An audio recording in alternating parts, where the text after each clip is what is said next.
তথ্য গোপনকারী সহ প্রত্যেকের আমি সন্তান হিসেবে আমার বাবার আমি যারা হত্যা করেছে তাদের আমি ফাঁসি চাই। পৃথিবীর ইতিহাসে একজন জনপ্রিয় সংসদ সদস্যকে এভাবে নৃশংসভাবে হত্যা এটি প্রথম। আমি চাই তাদেরকে সর্বোচ্চ শাস্তি দিয়ে পৃথিবীর ইতিহাসে নতুন একটি নজির হোক।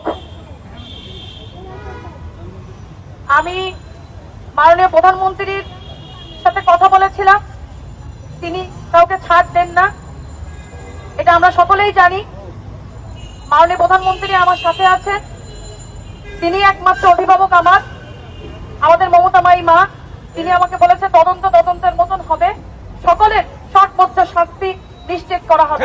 আমি আস্থা রাখি, আমি বিশ্বাস করি আমার একমাত্র অভিভাবক মমতা মাই মা মাননীয় প্রধানমন্ত্রী এই হত্যার বিচার করবে। কারণ তিনি বাবা হত্যার বাবা হারানো, বাবা হত্যা হওয়া এই যন্ত্রণা তিনি জানেন, বাবা হারানোর কি কষ্ট তিনি আমার থেকে বেশি ভালো জানেন। আমি জানি তিনি সেই হত্যার বিচার করবে। আর আপনারা সকলেই এভাবে আমাদের একটু পাশে থাকবেন।